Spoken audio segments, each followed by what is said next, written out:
Lights out! Now you want to get nuts? Come on, let's get nuts.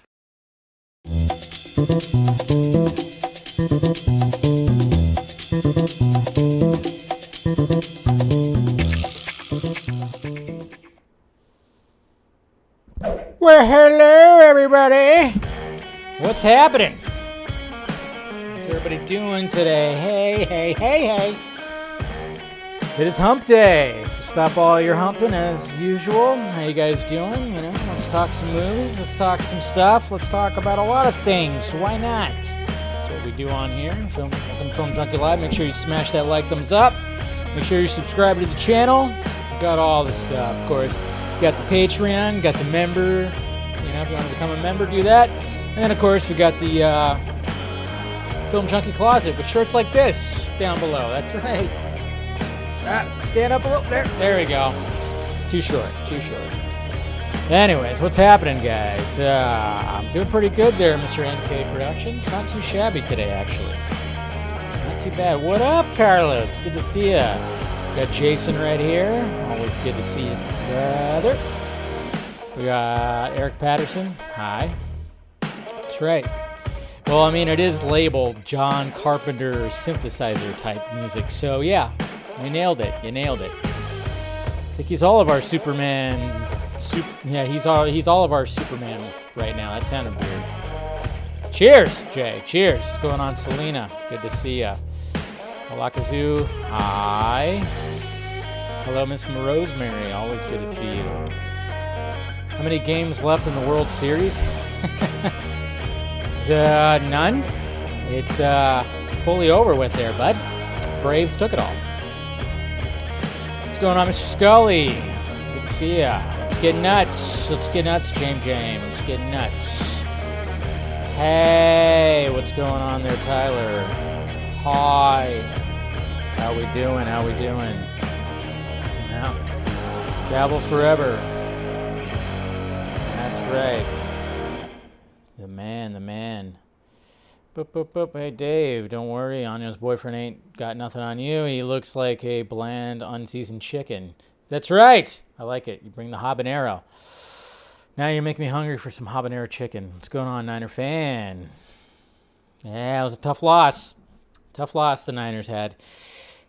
Especially after coming off the week of Jimmy G kind of just going like, hey, I gotta salvage my job here. I gotta salvage my job, please. Gotta salvage, yes. That's right. Working out right now. Do those triceps. What's going on, Mr. Lobo?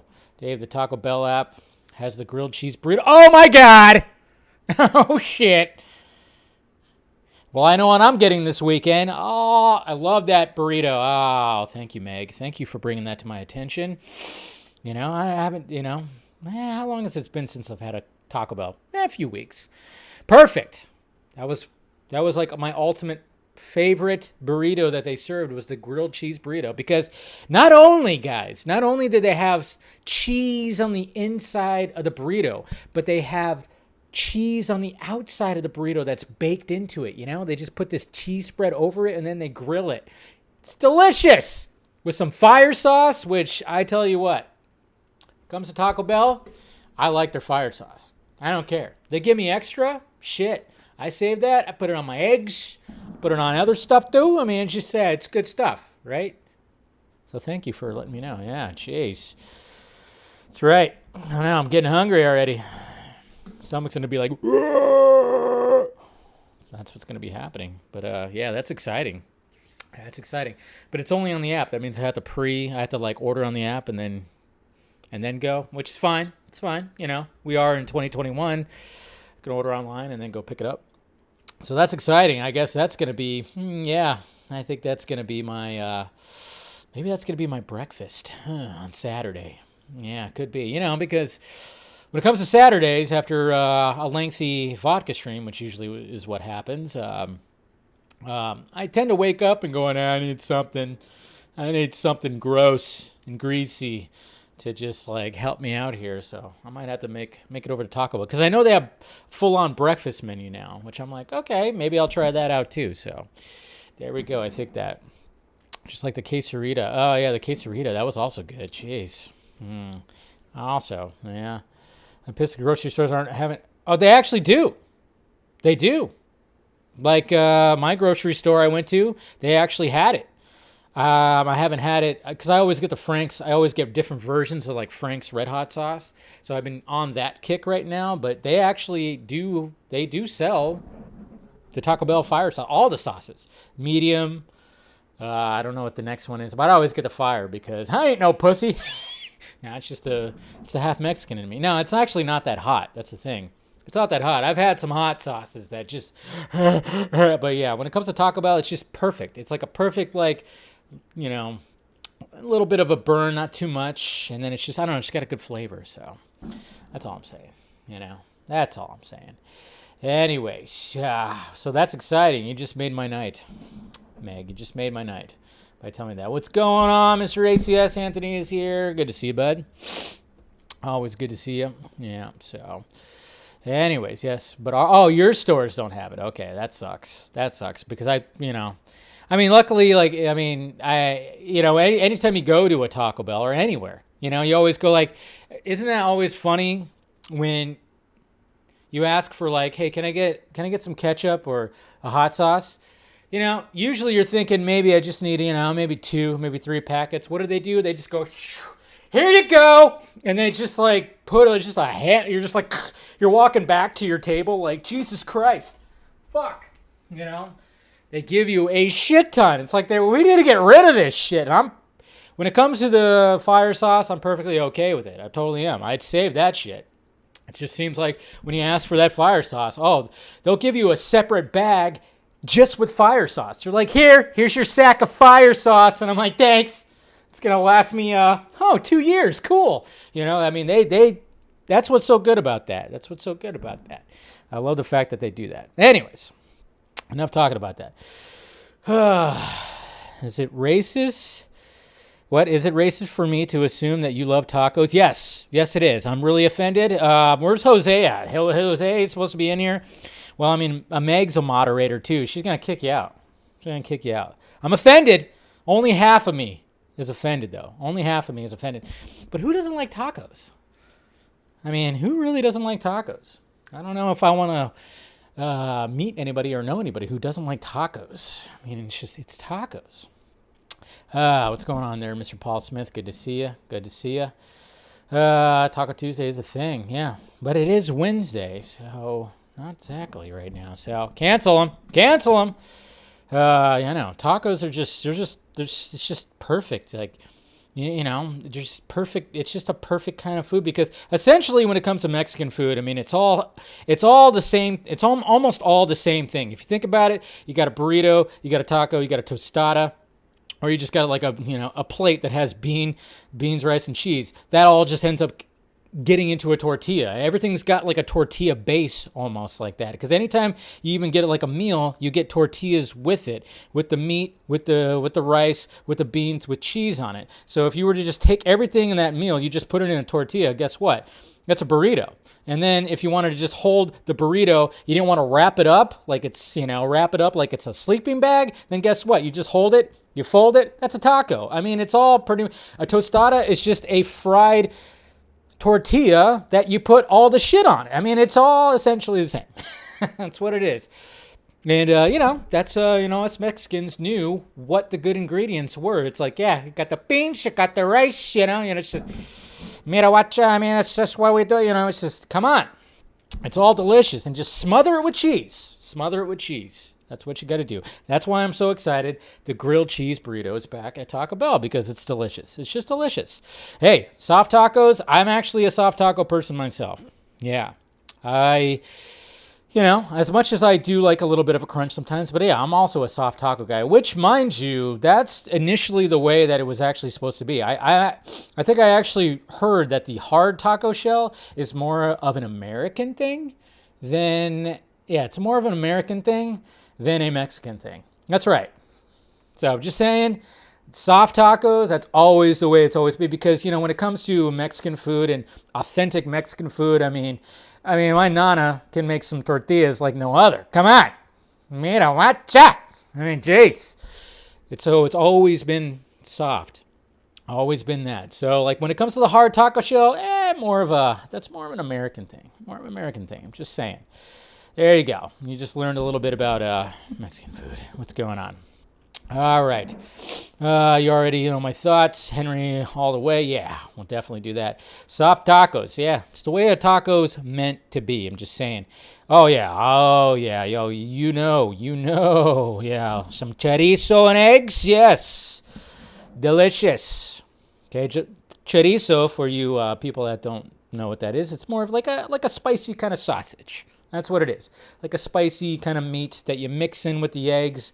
When you're making scrambled eggs, it kind of mixes in with there, and it's delicious. Absolutely delicious. Man, I'm getting hungry, guys. You guys are making me too hungry, so.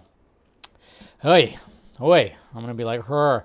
And then you're talking about carne asada fries, too? Holy shit. All right, my stomach's just going to start going crazy. It's not even Taco Tuesday, and we're talking about tacos.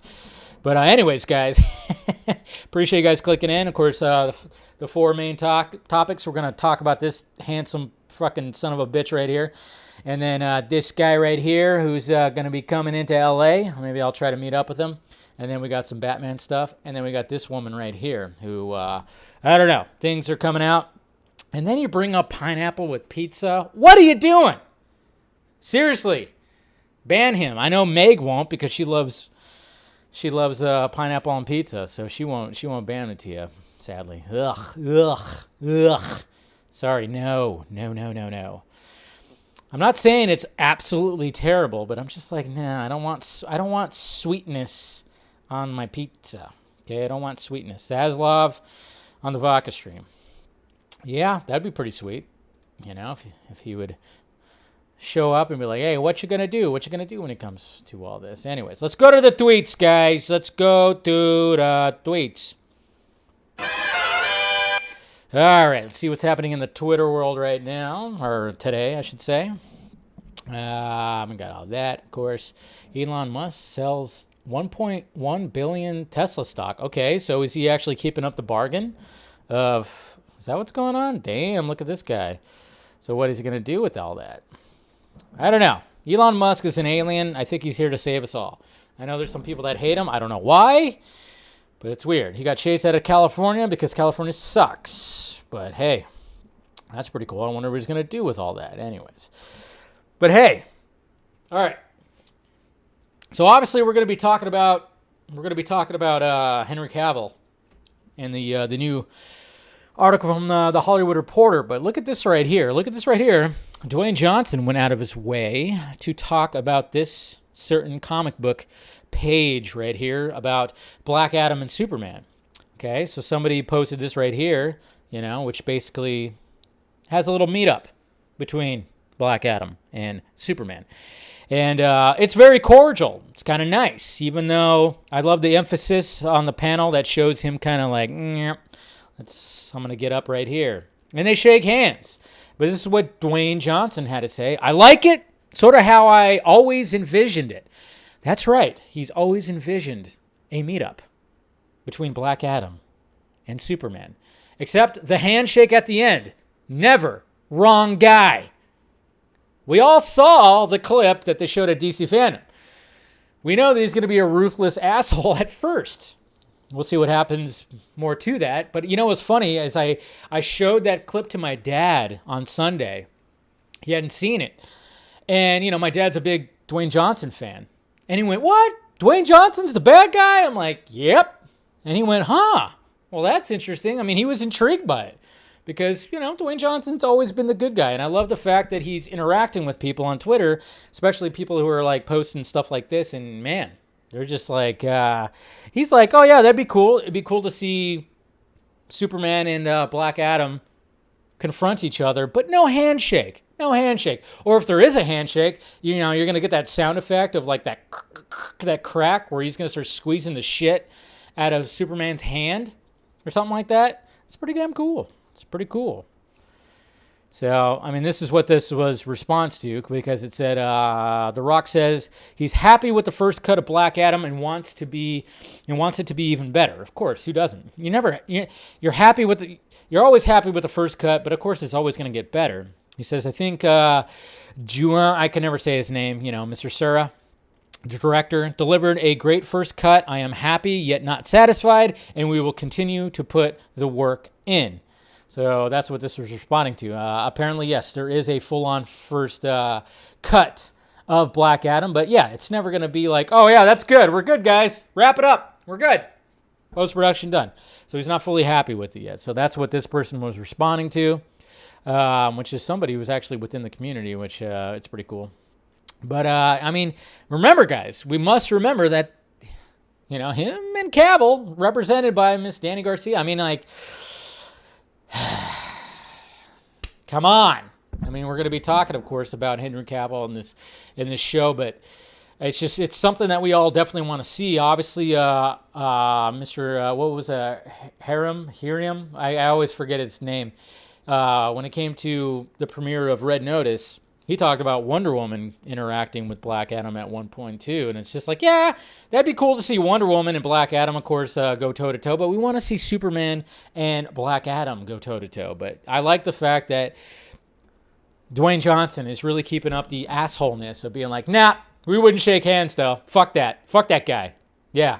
Nah, ain't gonna happen. So props to Dwayne right there. I like that. And hey, check it out. We got Peter Venkman rare coins. The Chive released limited Ghostbusters-inspired Bill Murray collector coins. I want one. That's pretty cool. Dr. Peter Venkman. In Peter, we trust. We trust. That's right. The handshake with their... What? A handshake with their mouths. Wow. Meg's on a good one right now. And check this out, guys. Roadhouse. I don't know. It's interesting. I don't know about this, but okay. Exclusive! MGM's Roadhouse remake is gaining momentum with Jake Gyllenhaal in talks to star and Doug Liman in talks to direct. Now, good team up. Not necessary. I mean, if you watch Patrick Swayze's Roadhouse, you leave it alone. It's fine. I remember, what's her name? You guys help me out with the name because, you know, I blank out on names. But the MMA fighter chick, totally drawing a blank, but you guys know who I'm talking about. She was actually she was attached to this at one point. Now it's not happening, but apparently it might be happening with Jake Gyllenhaal. Roadhouse. That's right. That's all the cold medicine. Yeah, that's right. Cheer up, Meg, guys. She's not feeling too well. She's pushing through. Yeah, Ronda Rousey. Thank you. Ronda Rousey. I always just blank on names, but I remember she was attached to this when they were talking about doing a remake, but apparently that's not happening now. Might be Jake Gyllenhaal, which is very interesting. And if you guys didn't want to love Zack Snyder more, oops. If you guys haven't checked this out, Netflix Geeked actually posted this video right now, just kind of talking about, you know, Zack Snyder and everything. And we had a weekend off, and he was talking about getting his love into badminton, which badminton is fun. Consumed me probably in 1977 was set. Star Wars talks about Star Wars being like that's where he was the first the movie that just really like brought him into the movie world. Of the Falcon in my garage flying. I got a couple really great shots. I got to be honest. It's all a lot of. Well, I don't doubt that, Zach. You're pretty good at doing that. As I grew sort of in my love of cinema, my director heroes kind of changed. I was always a big Brian De Palma fan. How could you not be? And always a huge Scorsese fan. Of course. Oh, fuck your mother. And Paul Verhoeven, of course, I was a big fan of, you know, Total Recall. Who isn't? I was just obsessed with Schwarzenegger. I thought he was amazing. No shit. So now we got to have Arnold Schwarzenegger needs to be in Rebel Moon, and then he talks about the physique. You know, he's always about the physiques of his actors. That was really cool. That was just about. It's a good video if you guys haven't checked it out. Of the real life coach. And started training. See, I mean, this Zach being a badass right there, you know, playing badminton. I mean, Jesus Christ. It's pretty damn cool. So, yeah, if you guys haven't checked that out, it's like a 4-minute video on Netflix Geeked. Talking about Zack Snyder and his love of badminton and just cinema in general. So, Arnold for Freeze in Snyderverse. No. We've already gotten that. Cool party. Everybody chill. Disney Plus added just 2.1 million subscribers during the fiscal fourth quarter, reaching 108.1 million. So, of course, the investor stuff is all happening. It's all happening this week, and then of course we have Disney. We have Disney Day. That's gonna, of course, show us a bunch of other stuff. Hopefully, we get that Obi-Wan trailer. That's what I'm really hoping for. I think a lot of people are hoping for. But yeah, Disney CEO Bob Chapek looks to head off Disney Plus angst by touting 2022 global spread preschool push. Man, don't say global spread. We're still in a pandemic there, Bob. Okay, that sounds a little bad. We're all gonna get infected by the Disney Plus variant of COVID. Bear with us. That was basically the message from Disney CEO Bob Chapek. If I'm saying his name right, who knows? Is he sought to allay Wall Street anxiety about a sharp decline in growth of the streaming service Disney Plus. The service added just 2.1 million subscribers during the fiscal fourth quarter, reaching 118.1 million. We're real pleased with where we're sitting, but again, it's not going to be a linear rate quarter to quarter. Definitely isn't. So even Disney Plus is kind of struggling to really just try to get where Netflix is and whatnot. So that's what's interesting, that they're kind of looking at 2.1 million in this quarter as being kind of low, which is interesting. And what's funny too, though, is there was actually an article too that was even talking about how they're kind of being flexible. They're also right here. It says right here. It's this story right here. Disney boss Bob Chapek sticking with our plan of flexibility when it comes to theatrical day and date. That's like the new term for it now. It used to be just like simultaneously released, whatever the hell.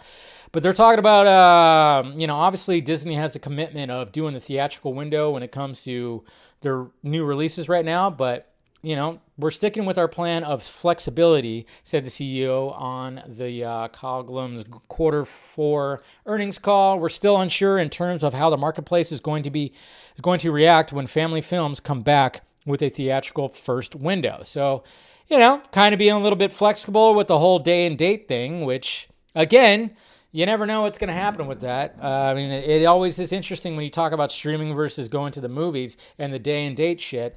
Yeah. So it seems like Disney not quite throwing that out. Not really yet. So it's all very interesting. So I don't know. We'll see. But, obviously he's got to schmooze the investors because he's got to say hey, our product's good. So 2.1 million in the fiscal fourth quarter, whatever the hell it is. Not too shabby. But, we're all hoping that when it comes to HBO Max and Dave Zaslav, which we'll be talking about, hopefully there'll be some growth right there. But, hey, the day and date thing, that's something that not being thrown out, not even by Disney. So just kind of shows you right there. Yeah. So Kyle R. would get on to something. Just saying. Anyways. Did you guys see this? That the... That update on YouTube's dislikes. Yeah, get your dislikes in now, guys, because soon the dislikes are going to go away, according to YouTube. And I love the fact that the video explaining the update on YouTube's dislike count got a shit ton of dislikes. Not as much as likes, but, See, I already saw somebody already hit the dislike button. I love it. Anytime you call for it, people will hit that dislike button. How dare you? But yeah, apparently that's what's happening. I think I have the tweet later on right here.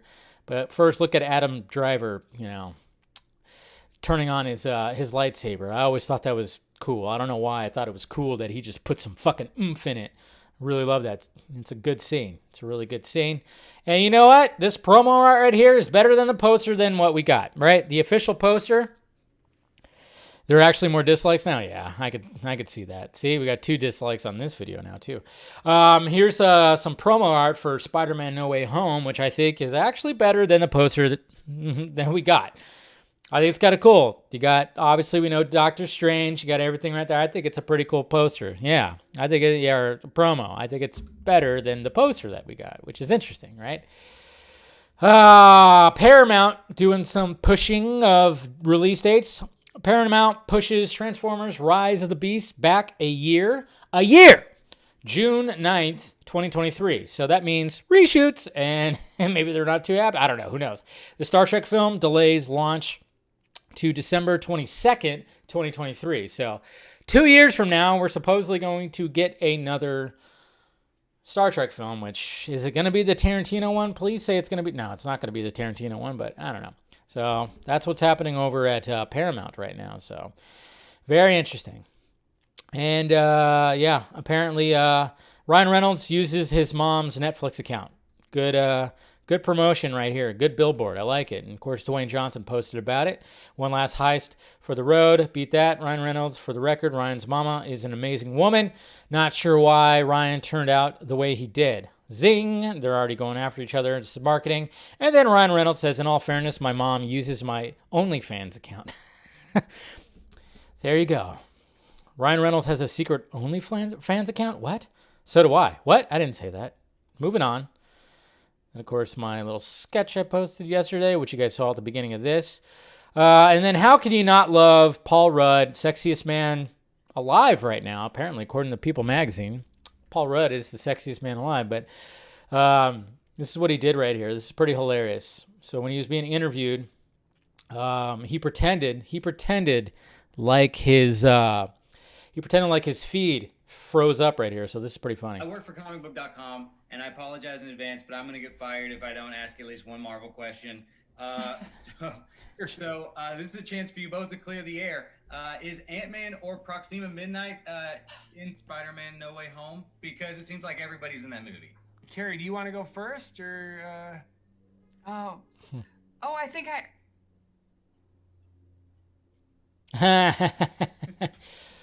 that's a bit I stole from Paul Rudd, by the way. See, and then He froze. Oh no, Paul froze. Somebody hit Paul's camera. He froze. Oh my God. He's staying pretty still. I like It was that. great talking to you. I'm not trying to get anybody assassinated, so thank you so much for. But we would be. Anyway, all right. Yeah. Wow, I There are can't believe more I just told you powerful all of that. interests in charge. Thank you guys so much for talking with me. There you I go. love the movie so much. Gotta love that. Can't wait to see Ghostbusters Afterlife, of course. I forgot that Carrie Coon, also in the movie, is also, of course, in the MCU too. I totally forgot about that. Man. But yeah, I thought that was pretty funny. And then, of course, we have, let's see, Marvel's Avengers. Here's a first look at Spider-Man before he comes to PS4 and PS5. So there you go. Coming to the Avengers a game right here, which I thought some people were kind of like about it, but there's your first shot right there. And of course, Miss Marvel actually having her powers the way they're supposed to be, as opposed to how they were kind of displaying them in the actual show. So that's interesting, right? I don't know. So, but yeah, here it is right here. To reduce targeted dislike attacks and their impact on creators, especially on smaller creators, you'll no longer see a public dislike count on YouTube starting today. The dislike button is staying. So it is staying if you want it to, but you can get rid of it too. But yeah, so this is what's going to happen. So if you want to, bubble wrap yourself or whatever, but you know what? Even if you get a lot of dislikes, that's what's so funny about it. It's like, and I try to tell people, even though you might be totally going to somewhere and disliking a lot of things, it's still going to add to the algorithm, and that actually helps them, even if it's like dislike like crazy. What the like and dislike does is shows engagement. So yeah. So even though you think like, haha, I just put a dislike on this fucking video. Yeah. I mean, the creator might go, yeah, that kind of sucks. But at the same time, a lot of engagement, and it actually helps with the algorithm. So just saying. But yes, look at that. Paul Rudd, sexiest man alive. Who would have thunk it? Hey, I would have thunk it. Come on. But yes, I lost again, guys. I lost. I tried. Maybe next year it'll be me, but, who knows? I don't know if it'll ever happen. But yes, Paul Rudd, sexiest man alive. Good on him. The guy doesn't age. The guy, well, he's aged pretty well, for sure. If you look at when we first got introduced to him, whether it was Halloween, one of the Halloween sequels, or whether it was Clueless, he's pretty much looked the same. So good on him. Good on him. Of course, we'll talk about all that. We got artist Dustin Lee Macy right here doing some Batfleck art right here. Good stuff. Like it. Yeah, more of that. Oh, yeah, this was, we're at that. Hey, apparently Hugh Jackman says Ghostbusters delivers in every single level. So Hugh Jackman gave a positive review for Ghostbusters Afterlife. So, hey, if Wolverine is given a positive review, then I'm all for it. Thank God, right? So that's pretty cool. So we got all that. All right. Is that pretty much it? Yep. Retweeted all that from the motion comic. Yeah, that's pretty much it. All right. Let's talk about the first topic here. Let's get rid of those ones. Boop. All right. Let's talk about Henry Cavill. So... new article came out today. That, just talking with Henry Cavill and just basically just talked about his career. And, I mean, I love how the article actually starts off.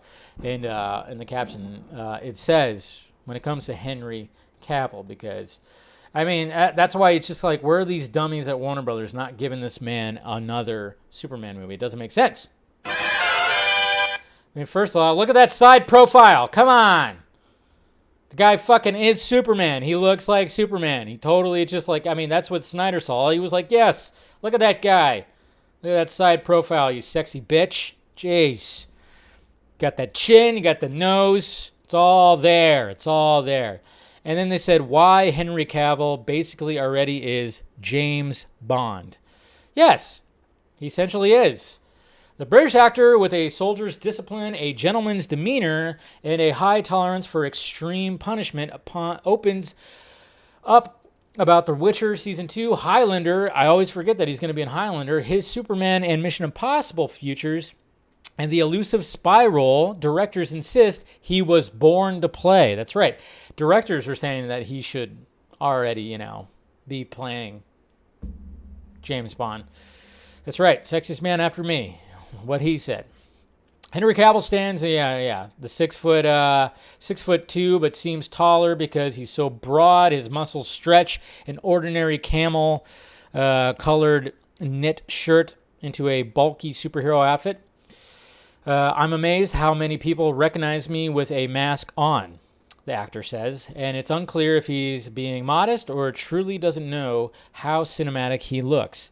Even with his wavy jet black hair with its jagged widow's peak would give him away. Yeah, I know. It's like people, even with a mask on, are always like, hey, it's Superman.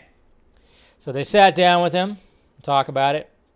Talked about Cavill will select a crew member, say hello, shake their hand, and ask how their day is going. Then he'll approach another crew member and do the same, and another, and another. So he's very cordial and nice on set. That's what they're getting at right here. It's to the point where sometimes our ADs are like, okay, we have a huge crew. You can't ask everyone, says The Witcher showrunner Lauren Hisrich. Explains Cavill, a set is often rush, rush, rush. And we forget the basic human decencies. I want people to know I respect everything they do, and they're just doing a job like I am. To me, it's just respect and good manners. Yes, good manners.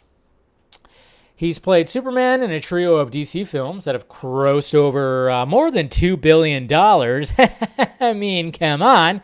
Launched the Witcher franchise, Netflix's most watched original series until Bridgerton came along, and had a scene-stealing turn in 2018's Mission Impossible Fallout. All of this has positioned Cavill as arguably the biggest action hero in the world who isn't a household name yet. Yeah. Be nice if Warner Brothers kind of like aided into that and said, hey, let's do this. Zack Snyder calls Cavill a warrior monk. Fallout director Chris McQuarrie sees Cavill a bit differently. In a town full of celebrities, Henry is a classic movie star. Totally see that too.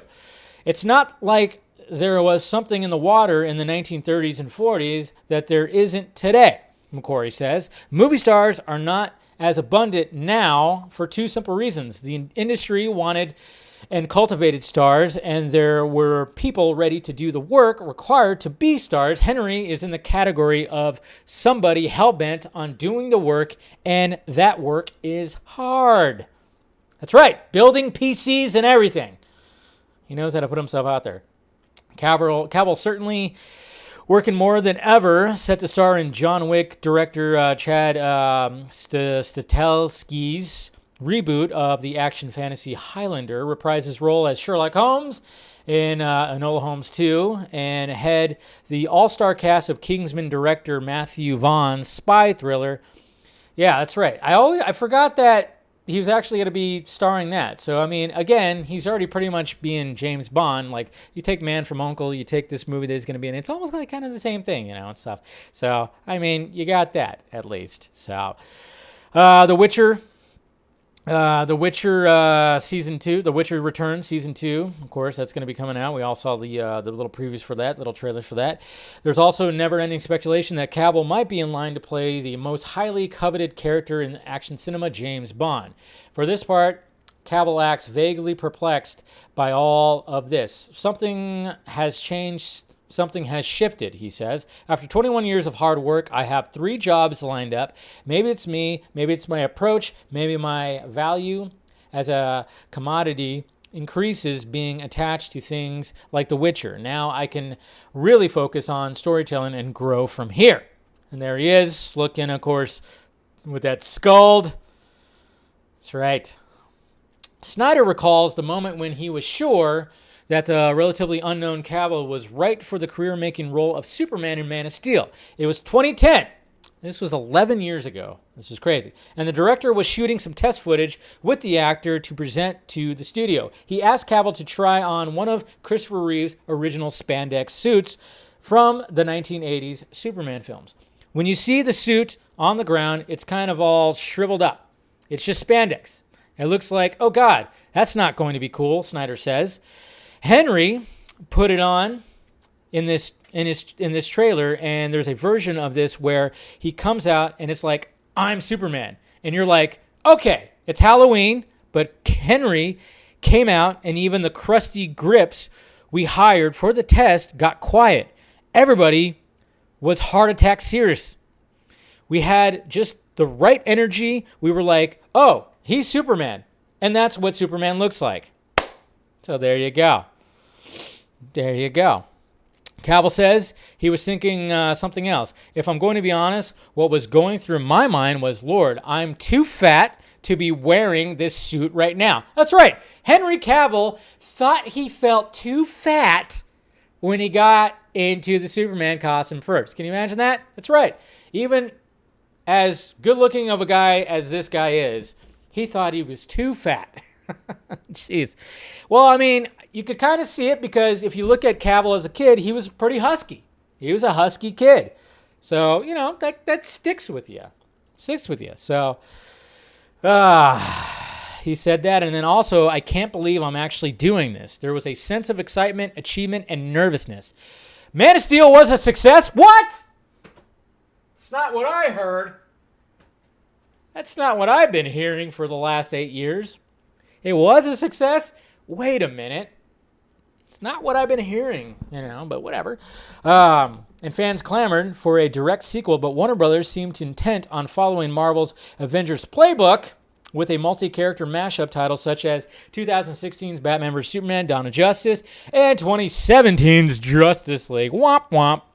The latter of which underperformed critically and financially at the point that the studio reshuffled its executive ranks and slate plans. Yeah, well, some of those executive ranks need to be shuffled again. True to form, Cavill largely avoided engaging on the controversies that followed Justice League, such as the reports of replacement director Joss Whedon's abusive on-set behavior, though he did acknowledge in an interview that the theatrical cut didn't work, and now says Snyder did a wonderful job with his Snyder Cut re-edit. In May, DC announced the development of a Black Superman film, making Cavill's return as a superhero icon even more uncertain. It's exciting. This is what Cavill had to say. It's exciting. Superman's far more than skin color. Superman is an ideal. Superman's an extraordinary thing that lives within our hearts. Why not have multiple Supermen going on? That's right, multiple Supermen. Joaquin Phoenix did a wonderful Joker movie. So what if it's not tied to the rest of the franchise? They have multiple Superman comic book storylines happening at the same time. How about that? Yet the lack of a follow-up to Man of Steel does nettle the actor and feels like unfinished business. The film ended with Superman breaking his moral code to kill the villainous General Zod, a highly controversial decision among fans that was setting up a follow-up storyline. That's what he had to say about the tell that to Zod's neck. There's still a lot of storytelling for me to do as a Superman. I would absolutely love the opportunity. The killing of Zod gave a reason for the character never to kill again. Superman falling to the ground and screaming afterward. I don't think that was originally in the script, but I wanted to show the pain he had. I did far more emotional takes. They didn't choose. Tears were happening. That's right. There's a take out there where he literally shed tears. That's pretty cool. I can understand that though. Maybe that would have been like a little bit too much, but the scream, like the way that he does that, and then with Lois showing up and then embracing him, that worked out. I mean, that's just Snyder just knowing how to handle that scene. He just killed the last remaining member of his species. That's the choice he made in that moment, and he'll never do that again. There's an opportunity for growth after that to explore the psyche of Superman as a deep, seemingly invulnerable, godlike being, but the real feeling on the inside. As I always say, the cape is still in the closet. So there you go. Still wants to play Superman. Cape still in the closet. They keep talking about that. We just saw Dwayne Johnson, who's also represented by the same person that's representing this guy. Come on! Jesus Christ. How do you just not... David Zaslav, please. So, when the franchise actors dips into geekdom, you often get a sense of their enthusiasm is a dutiful part of the job. But Cavill passionately discusses at length the journey of Kal-El, a character he hasn't played in years, and you realize, oh, this guy really is a gamer geek. He might look like he was created by a secret British AI program as a masculinity template, but he cares about the fantasy worlds he inhabits. Hell, even named his dog Cal. So there you go, just talking about all that. And then it goes on and kind of like goes into his early life and whatnot. And just kind of talks about how he's just kind of blowing up. And of course, we got again, he blew up right here. He played an awesome role in Mission Impossible Fallout, big time. And even Christopher McQuarrie said, "Hey, you know what? In the cinema world, not every character dies. If you don't see them exactly fully die, you could very well come back. But I doubt that's going to be the case. They were on the side of a cliff on that scene. So, yeah. So he just kind of just talks about some of that. We won't go through everything. Like I said, this is a pretty lengthy article that you guys should read about him and gawk at the pictures, of course, of there. Let's see. And then it talks about, of course, this, like the physical endeavor Cavill isn't prepared to embrace is stripping down down in a show that otherwise features plenty of character nudity. It would have to be particular. I would have to be in specific storytelling. I would say there's not the space for it. So sorry, guys and girls, especially girls. Apparently, he's not going to do full-on nude. Not going to show the backside or, dare I say, even any kind of full frontal. I guess, it has to be something particular. It has to feed into the storytelling. So just saying. I mean, he came close, right, in the first season of The Witcher. He was in that bathtub, is very suggestive at least. So there's that. Anyway, so all that, like I said, read the article. Good interview. And Jesus Christ, Warner Brothers, what the fuck? I mean, what the fuck? It just doesn't make sense. And he even said it himself. He said it himself like, hey, you can have multiple Supermen. Okay, nobody wants whatever the fuck JJ was like thinking when they were talking about, race-bending Clark Kent. That's ridiculous. Everybody's all down for the Val Zod and Michael B. Jordan thing. Yeah, sure. Yeah, that's perfectly fine. Cool. But bring this guy back. His value just keeps going up. The fucking guy is Bitcoin right now. He keeps on going up. What the fuck? You're just leaving him there? I mean, he literally hasn't been in front of the camera as Superman since 2016? It's been like 5 years. Yeah, been about 5 years. About time you get him in front of that thing again. And hopefully, I mean, you never know. You never know, when it comes to The Flash, because I've even kind of went, maybe we see something. I don't know. But, as time goes by, I just kind of wonder if that information is actually legit. Who knows? And then, of course, we got Black Adam. There's a tease in there. Probably not. I would say it would be more likely that he shows up in Flash more than Black Adam. But then again, who knows? Because obviously, again, Dwayne Johnson and Henry Cavill represented by the same person. And it's like, we got to let this happen.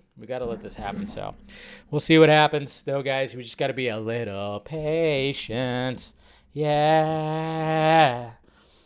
So we'll see what happens. Anyways.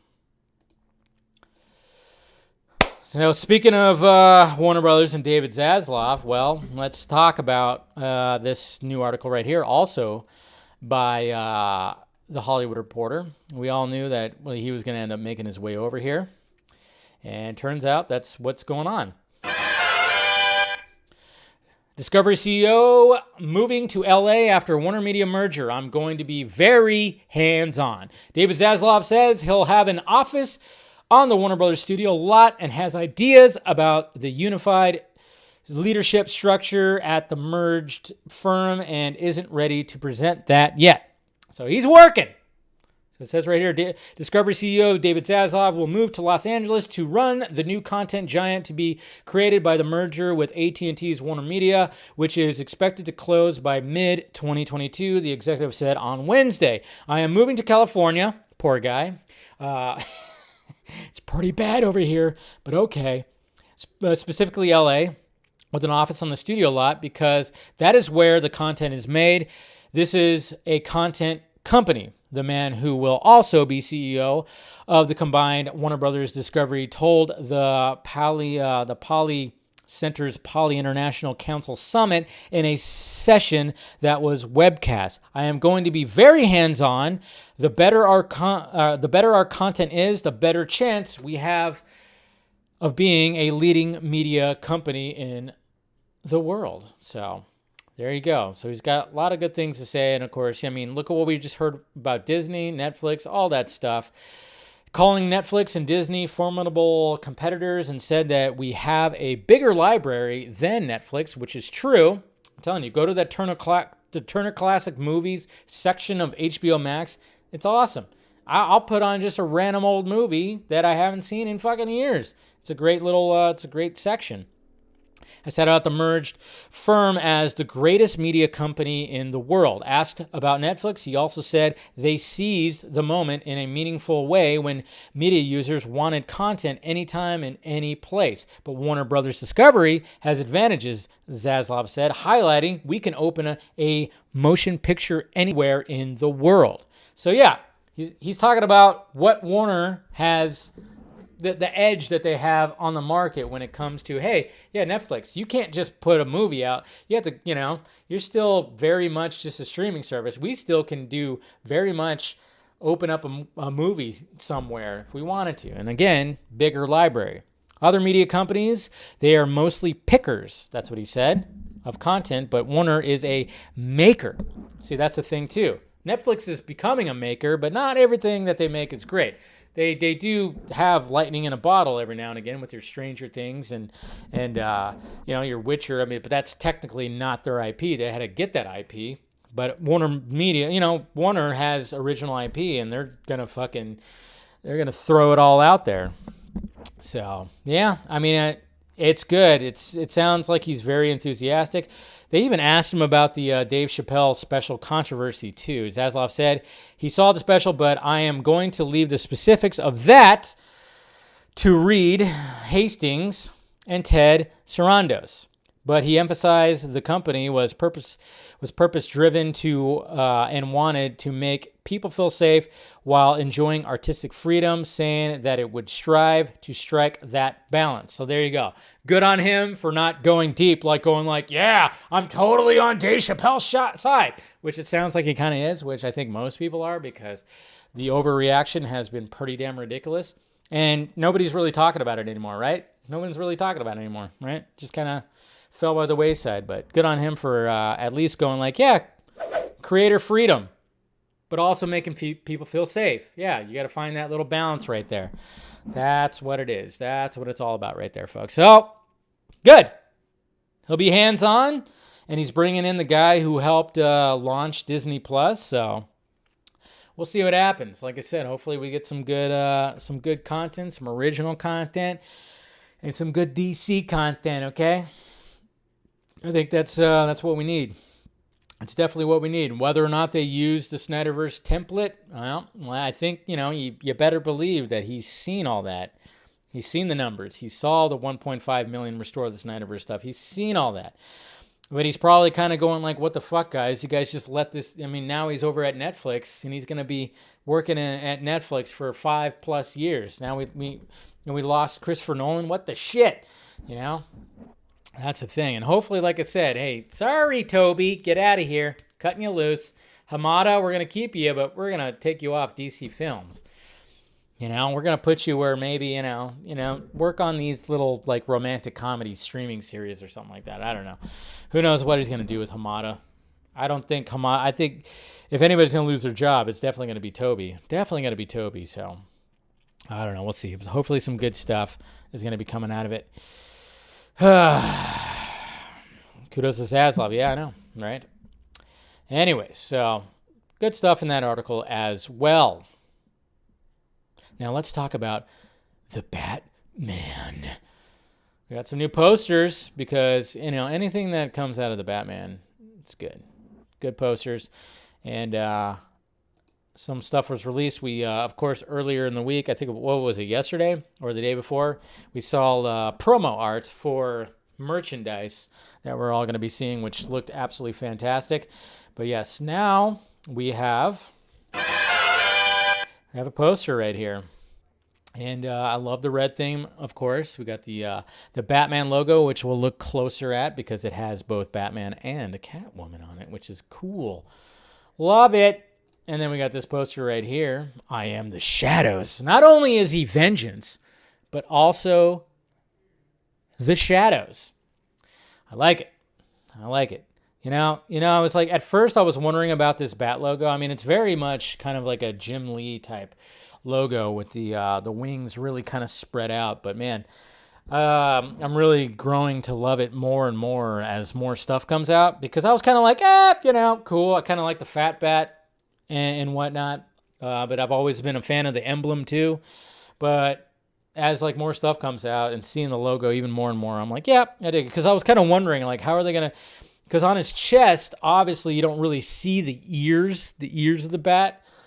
But now, with anything that's coming out, you're definitely seeing the ears. And it kind of threw me off at first. I was like, I don't know if I like it with the ears.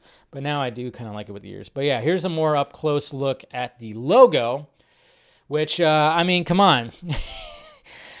That looks like, was that sad? Is that sad Battinson? Remember how everybody said that when we first saw Batfleck in the costume? And he was like looking down. It's like almost the same pose. And then got, of course, Selena, we got Catwoman looking at us with those pretty cat eyes right there. So digging it. God, man, this thing's going to be gritty as fuck. Gritty. So gritty. Just everything about it just like screams just like grit. Cannot wait. That's amazing, right? Yes, Batfleck forever. But in the meantime, we can enjoy Battinson as well. But yeah, just really digging this logo right here. Seeing if there's, it just shows grittiness like a motherfucker. That's really what it does. And I can't wait to see their dynamic. Obviously, and that's what I really wanted with the new trailer, is like I wanted to see their dynamic. Selena and Bruce, I wanted to see their dynamic. And we got a fucking handful of that. Not only did we get it, we kind of saw, what's going to be interesting too is full-on Selena and Bruce interaction. We kind of saw a little bit of that, and we're definitely going to see more of that. We mainly saw Catwoman and Batman interaction, so I'm really curious to see what they do with that relationship. Can't wait. Because then there was that shot too, and another Batfleck looking shot where he's just punching the shit out of somebody, and Selena's like, whoa, this guy has issues. He has a little bit of issues. But, you know, she's just going to fix him. She's just going to fix him. That's what's going to happen. That's why Toby is begging for a job in the other studios. Is that why? I don't know. You probably know more than me, Russ, if that's why Toby is begging for another job. Anyways, how you feeling about the Batman? You know you want to see it. Looks great. But, yeah, new posters, new official posters. Looks great. Need to get it. Need to get them. Need to get all of them. All the posters for the Batman. Man, I can't wait. March 4th. Can't come any sooner. Yeah, we got about 4 months. Did I do the math right? Yeah. It's going to be a great day. Going to be a great day. An absolute great day. So we'll see what happens with that. But yes, new posters right there. Be on the lookout for them. I got to find room for them. My mom actually got me another Batman thing that I hung up in the lounge area.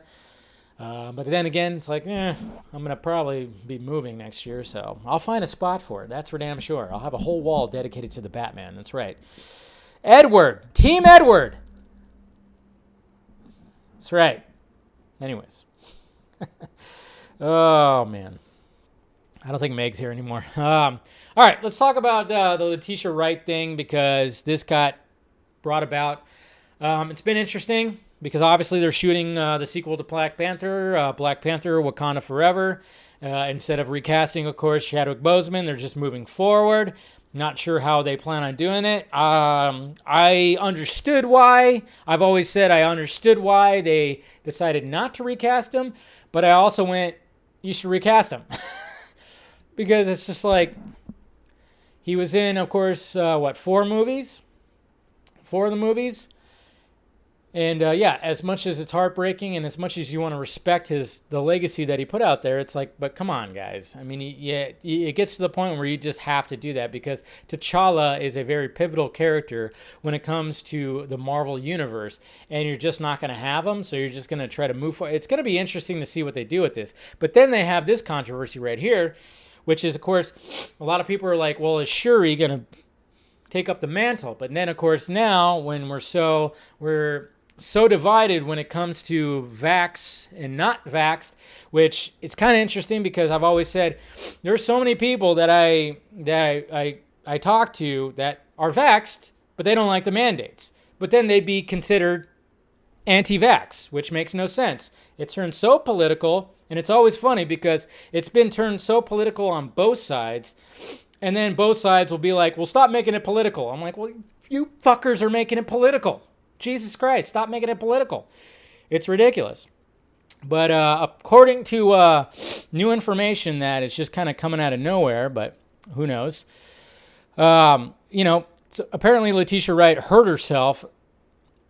We heard about that, and then she hurt herself again, or she didn't heal up, so they had to postpone some things.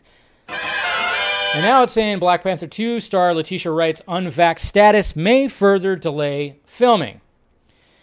So it says right here, Black Panther, Wakanda Forever, star Letitia Wright's unvaccinated status may... Yep, the Black Panther sequel recently halted production to allow Wright time to recover from an injury she sustained while shooting a stunt with Wright heading home to London.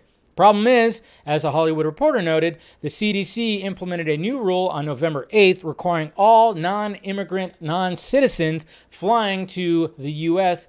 be fully vaccinated against COVID-19, give proof of their vaccination status before they board a plane to the country. But yet, if you're coming here to seek prosperity from another country, they just give you some medication and let you go without anything else. It all makes sense, folks. But given that Wright is neither vaccinated nor a U.S. citizen, this will presumably complicate her return to shooting the film stateside. So that's what's happening right here. Okay? It's all very interesting. It's all, I honestly don't fully. So we all heard about the Aaron Rodgers thing, right?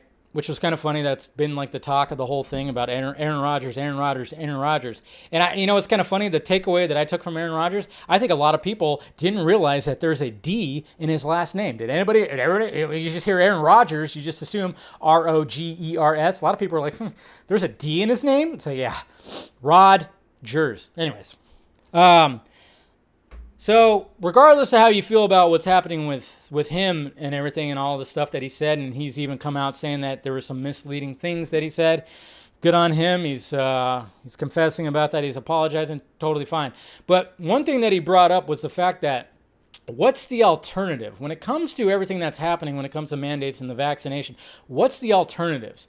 Because he mentioned that he has an allergy that's in the shot. And even on the CDC website, it says that if you have any kind of allergies to anything that's in the shot, do not take it. Consult with your doctor. And that's what I've always said, too. I've always said I've never been against being vaxxed. My mom just got a booster shot. I was like, good.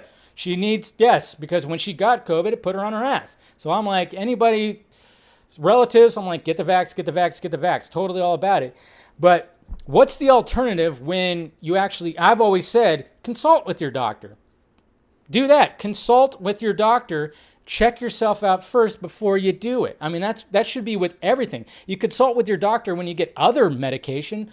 Why not do it when it's a vaccination too? I mean, that's what I always consider that. Even with the flu shot, consult with your doctor. Make sure you're not gonna react to it or something, or you have some kind of allergy, because yes, not everybody's health is the same.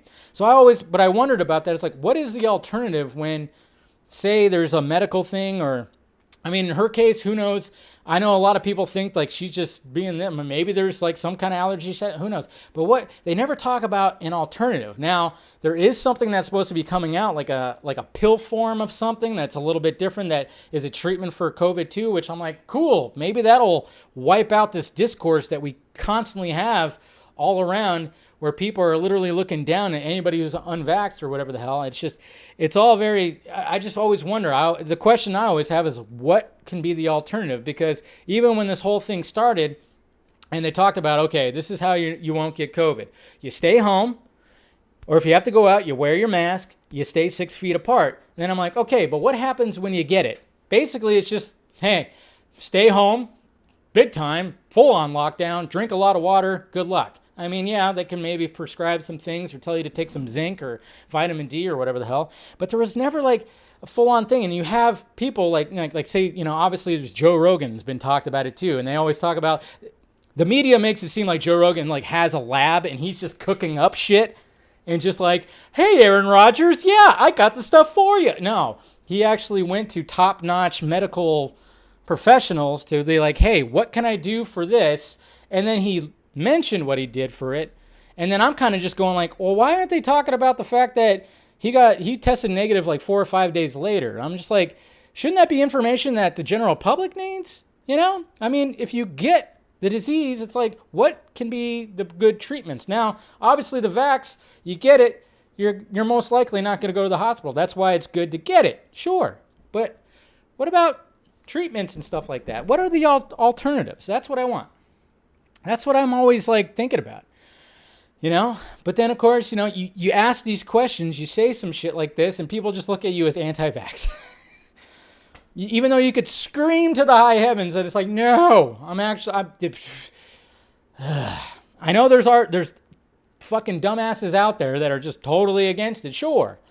But I'm just always wondering, what's the alternative when it comes to this, I mean, I know like there's like a religious aspect to it. I don't know. Who knows what's going to happen with this? But what's funny too is like on the timeline, I'm seeing people that are just like, recast her, just fucking recast her. I'm like, yeah, that's smart. They're like halfway through the movie. We don't even know how much they filmed. They're not going to just shut everything down even longer. So then people are out of jobs and whatever. Rewrite the movie and then just start from scratch. It ain't gonna happen. I just love it when I see people online who are just pounding their keyboard going like, just recast her. They have to finish this movie. It's ridiculous. Yeah, recast her, yeah. It's just weird. It's like, what's the, they're going to have to finish the movie no matter what. They're going to have to finish the movie. They're already well into the movie where they can't just recast her. I mean, if they end up changing some story points, I don't know. It's all very much up in the air because, I mean, everything is so weird right now when it comes to the discourse or anything, because obviously it would look bad if like Disney was like, oh yeah, we were going to have a Black Panther movie that was going to be led by a black female, and now we fired her. It's like, that looks good. It doesn't. Doesn't look good PR-wise, but at the same time, the way that everything's been happening for the past almost 2 years is like more people are okay with it because now the vax is more than skin color now. I don't know. I'm just trying to keep up with how everybody is right now. It's like, I don't know. When I see people like saying that she should be recast, like, come on, let's think logically about this first. That's not going to happen. But it just, they need to come to an understanding. There needs to be an understanding that needs to come forth. Because I know, like, sometimes when it comes to these mandates, it's either have your vax card or show proof that you have, that, you know, you tested positively. Or not positively, negatively, you know? That's something that's always been out there. And it's like, just test her every day. Test her every day. Make sure. Do that. You know, make sure that she's taking proper supplements, vitamins, any kind of pre-medication that can help prevent. Like I said, there's like supposedly some pill that's going to be coming out that's supposed to be, that hopefully can like wipe this thing out, because I'm tired of fucking talking about it. Anytime I talk about it online, my mentions are a mess. A mess. Absolute mess. I'm tired of talking about it. I think a lot of us are tired of talking about it, you know?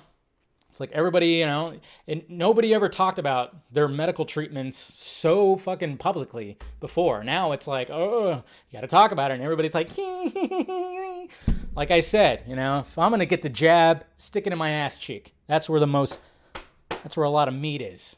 There you go. I spanked myself again, guys. Top quality content right here on Film Junkee Live. I tell you. That's my little spiel on that. Anyways, put all that back up. So there's all the topics right there. Yeah. Yep. Hopefully I get canceled. Everybody's going to call me, somebody's going to call me a neo-Nazi, right wing, whatever the fuck. But whatever. Let's just get to the regular fucking life again. I'm with you, Jay. I want to go back to regular life. It just doesn't seem like that's going to be the case, man. When you're looking out there and you're seeing both sides of the article, or both sides of the aisle, they're watching two different movies. I mean, there's a pretty big fucking trial happening right now, and I'm just kind of going like, whoa, there are two different movies that these two sides are seeing, and it's crazy. You know, being the fact that I don't subscribe to a side, it's all nuts. But yeah, that's right. I want to get clapped. Oh, man. I'm just saying, that's where all most of the meat is. You can give it the jab.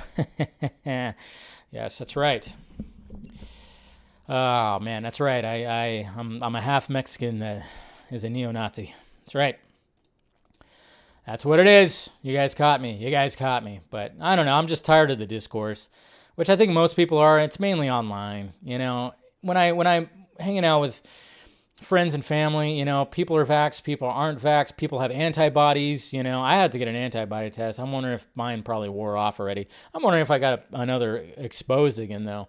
Would not be surprised, because I was exposed when my nephew got it. So there's a possibility I might have been exposed again. I have those good antibodies. I got to find a place that does an antibodies test. But the tests are even fucked up, too. That's what sucks. They're not always legit. Everything. But remember, I'm Dr. Fauci. You have to wear your mask. Anyways. Let's go to the tweets. Let's see what, when it comes to Twitter questions right here. All right. Mr. Darren, laugh now, cry later. Do you think Andrew and Toby will be brought into the MCU when the spell is messed with, or will Doctor Strange go get them to help Tom Holland fight the villains? It's a good question because, you know, there's rumors that they only show up in the final act, the final battle, which makes sense. So, and we know that probably in the, in the first act, maybe the spell is already going to be happening, or maybe it's like the beginning of the second act. So yeah, that is a good question. I think you might be right. Maybe Doctor Strange just brings them in later on. I don't know. Eric, so Dave, I can't help thinking that the reason Chris McQuarrie's Man of Steel 2 pitch, I still hate it that people call it Man of Steel 2, Superman pitch, was so stupidly turned down by Warner Brothers was that he linked it to Green Lantern, and guy with the ball cap was like Green Lantern's mine. So with Zaslav, etc., how much do you feel the chances increase for a Man of Steel standalone in general? I think really good. You better believe that Zaslav, being the very hands-on guy, he saw that Henry Cavill was trending today. He saw the article today. He knows that this guy wants to continue to play Superman, and he embodies Superman, hopefully. Ronak. Well, looks like John Campea is going more marketing for the new Spider-Man movie than Sony and Marvel. Isn't that weird? I completely forgot that the movie is coming out next damn month, right? I know. We're like 37 days away from Spider-Man No Way Home, and we're barely getting anything. Like I said, the go to the GIF where the guy points at his brand. I mean, you almost wonder if like the marketing is these leaks. John Campea seems to be okay with everything, so we all thought that he might be fucked, but apparently not. What the hell are they doing? Thoughts? Yeah, I mean, they wouldn't put it past them. Wouldn't put it past them. But then we're probably going to get a shit ton of marketing come December. And then we got Disney Plus Day, too. You never know. Hey there, Dave. What things are you looking forward to see at Disney Plus? Speaking of that, Disney Plus Day. The Obi-Wan trailer. I am really anxious to see the Obi-Wan trailer, and it's sounding like that might be the case. So that's the main thing that I am looking forward to. But, everything else, too. Any kind of stuff about that, Mr. Ryan? Yeah, I already talked about Dwayne Johnson's tweet right there. And then John Murdoch Wayne says, in all honesty, I firmly believe that Henry Cavill will return as Superman in The Rock's Black Adam and in the Flash movie. Yeah, I mean, there's a possibility. As for a full solo movie, that won't happen until those currently at Warner Brothers are removed. Also, I think he wants restore the Snyderverse as well. Well, yeah. He probably knows. He knows how the story was going. He knows exactly how the story was going when it came to where it was going with Snyder. He knows exactly where that story was going. 100%. Cavill knows. He's in the know. And, I love the fact that, he brought that emotion to Man of Steel. I mean, it just shows you right there. And I know what's sad, though, is I've seen some of the people that literally have hashtag restore the Snyderverse in their fucking profile and name that are saying that he's anti-Snyder. I saw that. I saw a tweet today from one of the lovely parts of the, of the fandom saying that he's anti-Snyder because they brought up his old quotes when he talked about how he was all about Joss Whedon and what he was doing from years ago. That Joss Whedon, the more lighter side of Superman, the more classic Superman. They brought up those quotes, and I'm like, you got to be fucking kidding me. You're gonna bring up that? You're gonna bring up that quote after this? After reading this article that has Snyder's quotes, that has him embracing what Snyder was doing, and the fact that he added that emotion, that level of emotion to the character, you're going to bring that up. It just shows you right there. But how can you possibly want to restore the Snyderverse, but then turn on Henry Cavill for being anti-Snyder? That makes no fucking sense. That makes no sense. But, alas, I saw it on my timeline. What? Which just shows you that most of these guys don't even fucking give a shit about anything. They just like a certain type of DC movie. They're not. Are they rushing over to big time support Snyder at Netflix? Probably not. That's all I got to say about that. It's just dumb. Just dumb. I hate it. But anyways, hopefully, yeah.